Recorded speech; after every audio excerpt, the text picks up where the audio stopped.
Bapak, Ibu, dan saudara sekalian, kita sering mendengar tentang sabda bahagia. Dan kebahagiaan itu ukurannya apa?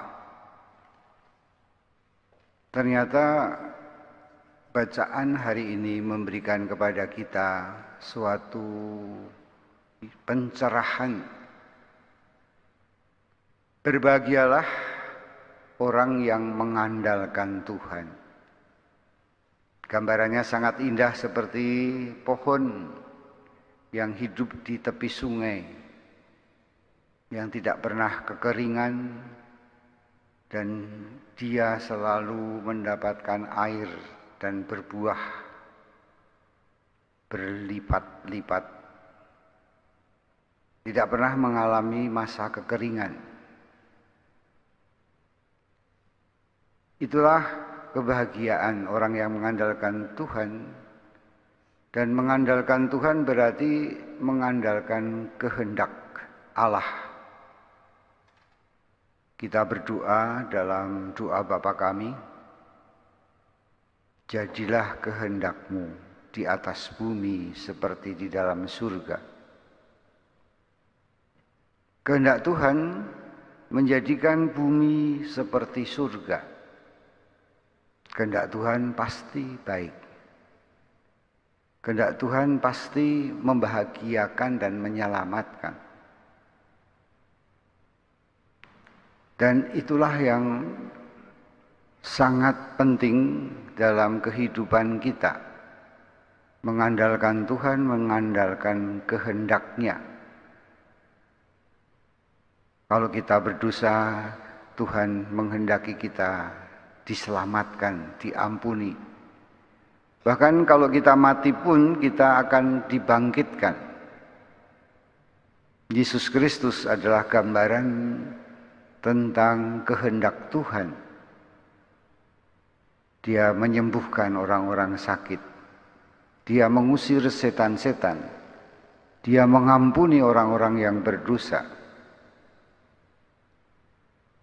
Maka karena kehendak Tuhanlah terjadi penyembuhan dan mukjizat-mukjizat.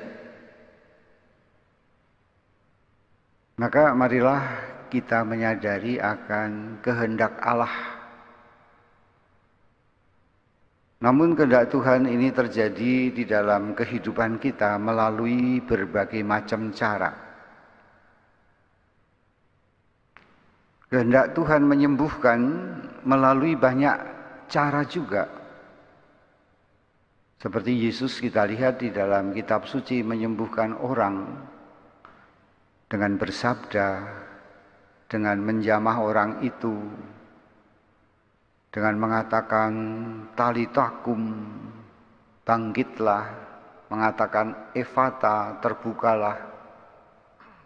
Dia meludah, mengoles-oleskan dengan tanah, mengaduk-aduknya dan menaruh di mata orang buta, dan orang itu disuruh untuk membasuh matanya dan dia bisa melihat lagi.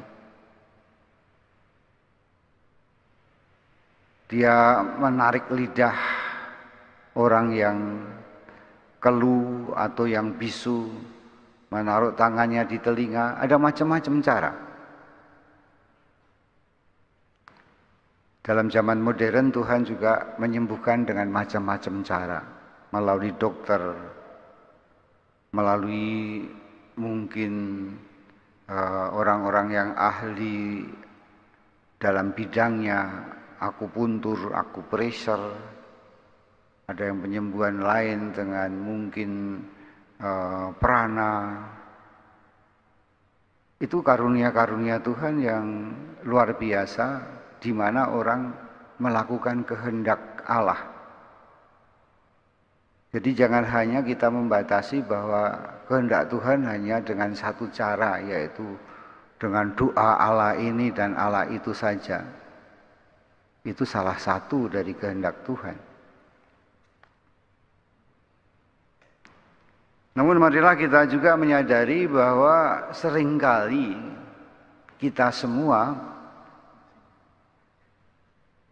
harus belajar untuk membedakan antara keinginan kebutuhan, dan kehendak.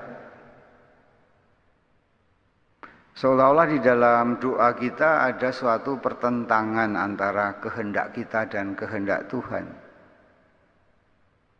Kita menginginkan sesuatu dan tidak dikabulkan.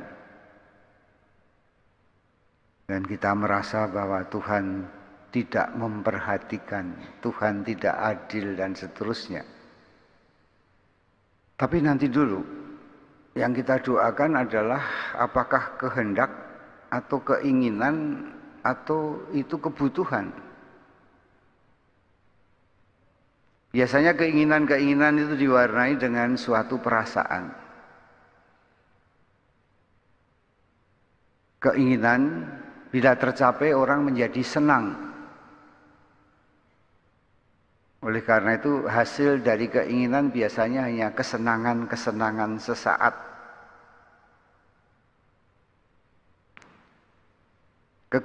Kebutuhan itu berbeda lagi. Hasil dari kebutuhan adalah sukacita, kegembiraan. Kita butuh makan ketika lapar. Dan ketika kita mendapatkan, kita merasa gembira. Umumnya gembira itu didukung oleh situasi, keadaan. Ya, saya bergembira karena terhibur dengan orang yang bernyanyi.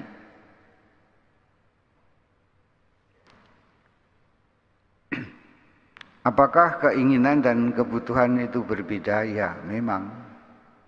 Tidak semua yang kita inginkan adalah kebutuhan.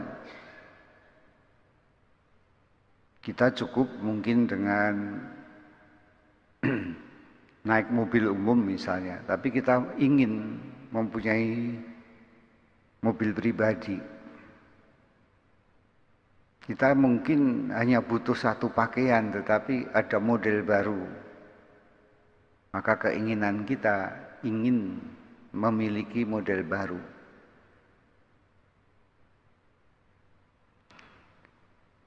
Antara keinginan kebutuhan berbeda dengan kehendak. Biasanya kebutuhan itu suatu yang perlu. Kita butuh sandang, pangan, papan. Tetapi kehendak itu suatu yang penting. Yang harus kita lakukan. Karena ini kehendak Allah. Ada suatu nilai yang utama. Ada suatu nilai yang berharga. Mungkin ujian ini suatu yang penting.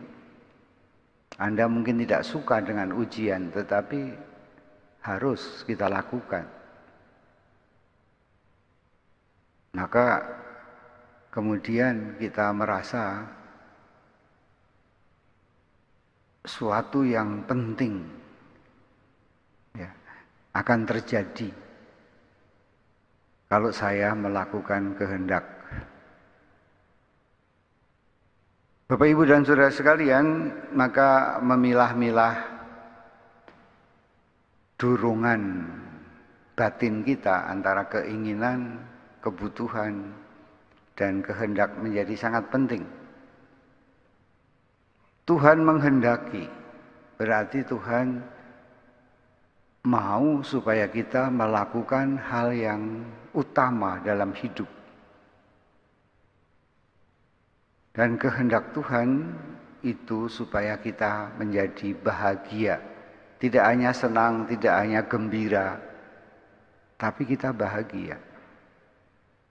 Kita bahagia ketika kita lulus ujian, kita bahagia ketika kita sehat, kita bahagia ketika kita membahagiakan orang lain. Inilah hasil dari kehendak Allah. Keyakinan akan kehendak Allah inilah yang menurut saya mendorong kita semua untuk berani melakukan apa yang dikehendaki Tuhan yaitu membangun dunia menjadi seperti surga. Jadilah kehendak-Mu di atas bumi seperti di dalam surga. Kalau kita berdoa untuk orang sakit, itu bukan karena kita ingin agar orang sehat, bukan hanya karena ingin supaya saya mendapatkan kesenangan, bukan hanya karena ini kebutuhan, tapi saya menyatakan inilah kehendak Allah.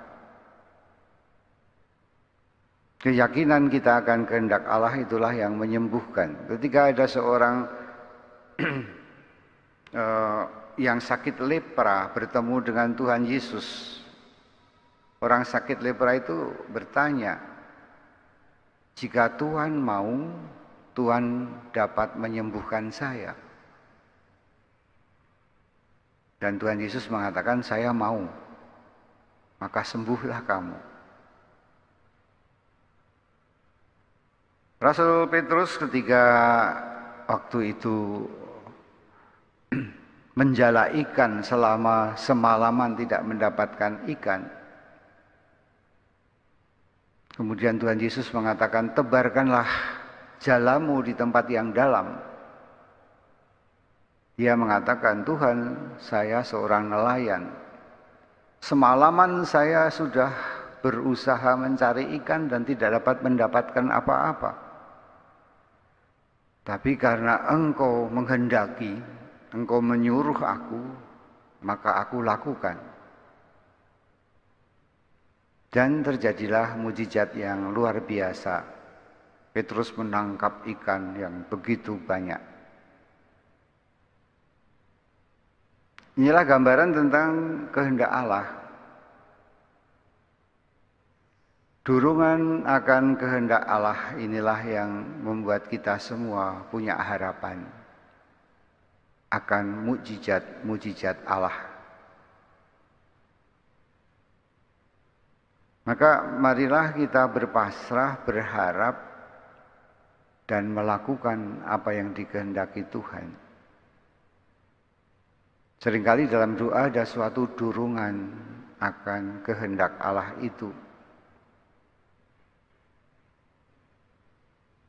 Dan ini banyak contoh yang kita lakukan. Entah bagaimana saya harus berdoa untuk orang itu dan mengatakan ini kepada orang itu.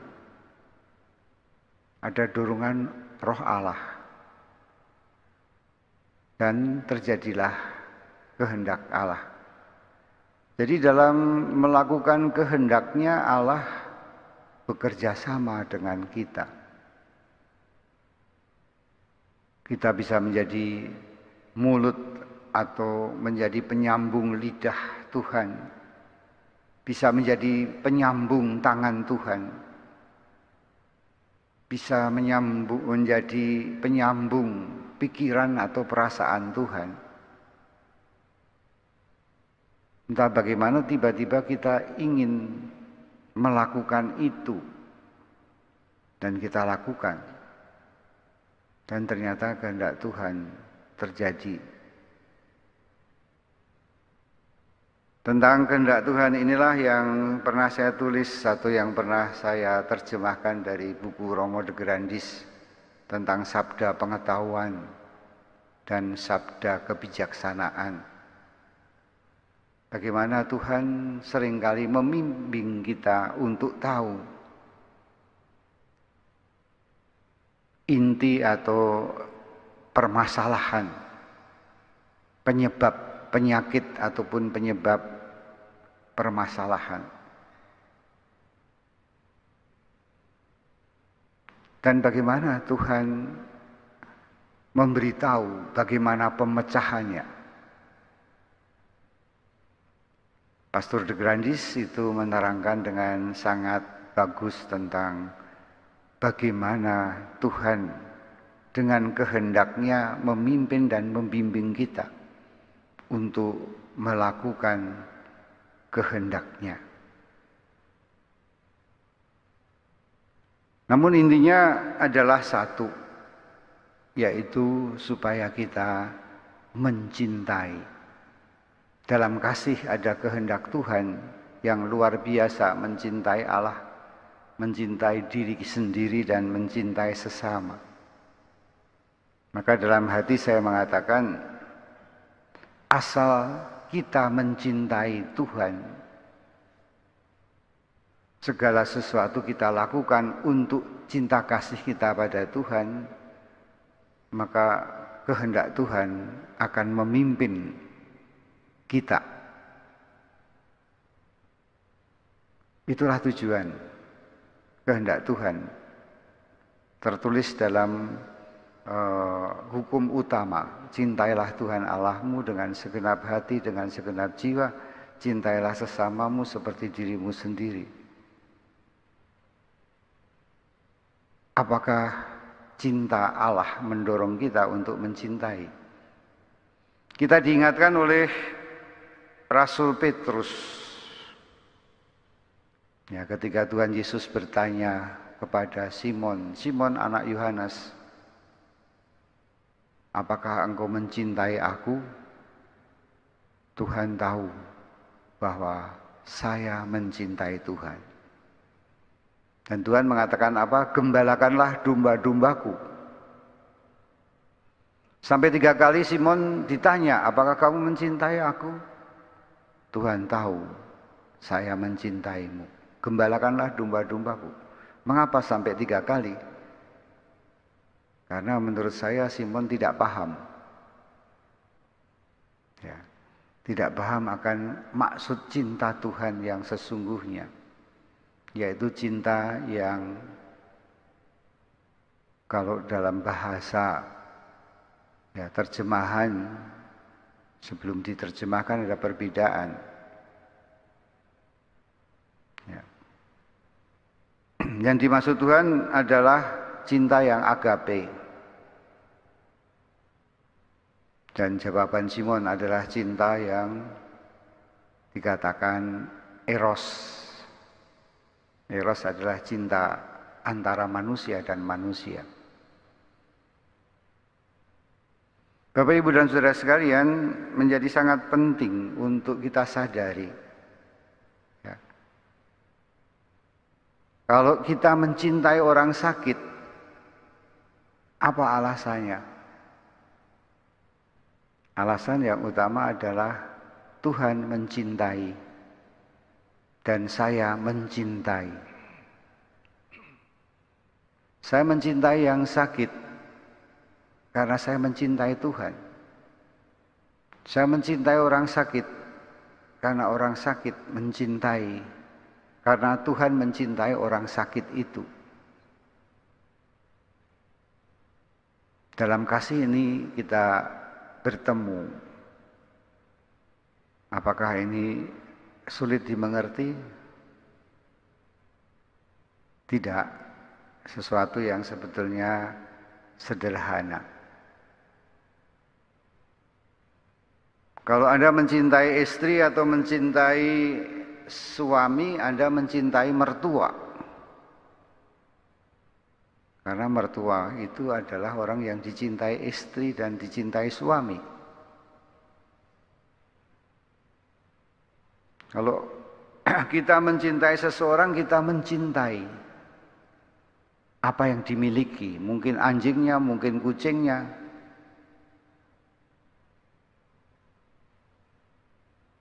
Nah, ini menjadi sangat penting kalau kita menyadari bahwa saya dalam mencintai orang yang menderita karena saya mencintai Tuhan. Yang berbelas kasih, yang menghendaki orang itu menjadi sehat dan sembuh. Seringkali kita kecewa kalau kita mencintai orang yang sakit itu karena dia manusia. Sehingga kemudian kurang berhasil, kita kecewa, kita tidak bisa menerima kenapa doa saya tidak manjur. Namun kalau saya berdoa karena saya mencintai Tuhan sehingga saya mencintai orang itu, bersama Tuhan yang mencintai orang itu, bersama Tuhan yang menghendaki kebahagiaan orang itu, maka dalam menjalani kehendak Tuhan itulah seringkali mujizat terjadi dalam hidup kita. Intinya marilah kita mengandalkan Tuhan, mengandalkan kehendak-Nya, mengandalkan kehendak cinta kasih-Nya. Kita baik berdoa untuk mereka yang menderita hari ini, namun juga marilah kita juga berdoa untuk diri kita sendiri yang seringkali menderita. Ya. Kalau saya sakit, saya akan juga mendoakan diriku sendiri supaya sembuh. Namanya self healing. Saya percaya kehendak Tuhan mengasihi aku, kehendak Tuhan mau menyembuhkan aku, maka aku menyembuhkan diriku. Aku percaya Tuhan menghendaki mencintai diriku, maka aku mencintai diriku. Maka tidak hanya self healing, mungkin juga self exorcist. Saya mengusir roh jahat dalam diriku.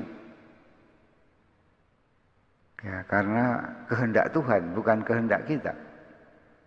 Kehendak Tuhan supaya kita menjadi bait-Nya yang kudus.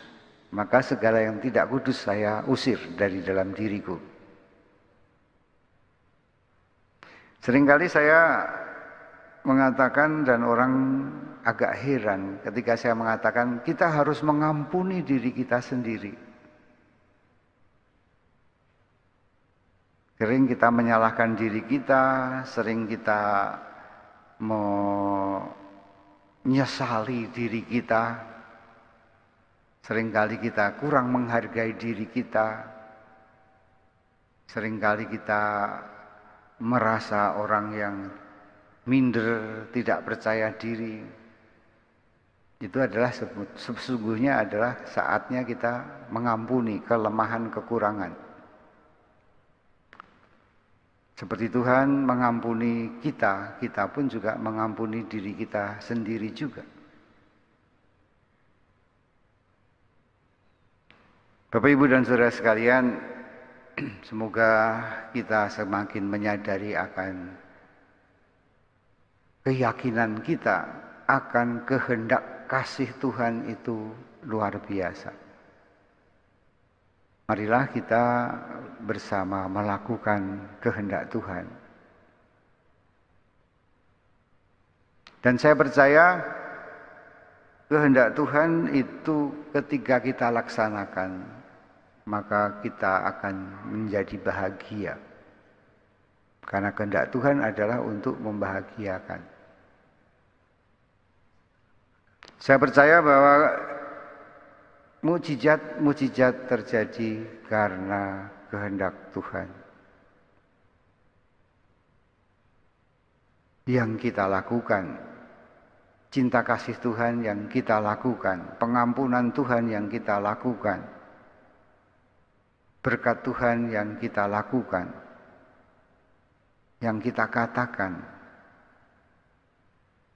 Alangkah bahagianya kalau kita melakukan kehendak Tuhan. Berbahagialah orang yang mendengar sabda Tuhan dan tekun melaksanakan. Namun kita harus belajar untuk mengenali kehendak Allah yang bukan keinginan-keinginan pribadi kita. Sudah agak lumayan kalau kita berdoa untuk kebutuhan-kebutuhan kita. Berarti kita sungguh meminta sesuatu yang berguna dan berharga. Tapi mari kita berdoa untuk apa yang dikehendaki Tuhan dalam diri kita. ialah mengasihi, mengampuni, memberkati, menyucikan, dan seterusnya. Mari kita teruskan doa-doa kita. Tuhan menghendaki kita bahagia. Apapun keadaan kita, entah miskin, entah menderita, namun kehendak Tuhan adalah kebahagiaan kita semua. Kita berdiri menyatakan iman kita. Aku percaya akan Allah Bapa yang Maha Kuasa, pencipta langit dan bumi, dan akan Yesus Kristus putranya yang tunggal Tuhan kita, yang dikandung oleh Roh Kudus, dilahirkan oleh Santa Peran Maria, yang menderita sengsara dalam pemerintahan Pontius Pilatus, disalibkan, wafat, dan dimakamkan, yang turun ke tempat penantian pada hari ketiga, bangkit dari antara orang mati, yang naik ke surga di sebelah kanan Allah Bapa yang Maha Kuasa. Dari situ ia akan datang mengadili orang hidup dan mati. Aku percaya akan Roh Kudus, Gereja Katolik yang kudus, persekutuan para kudus, pengampunan dosa, kebangkitan badan, kehidupan kekal. Amin.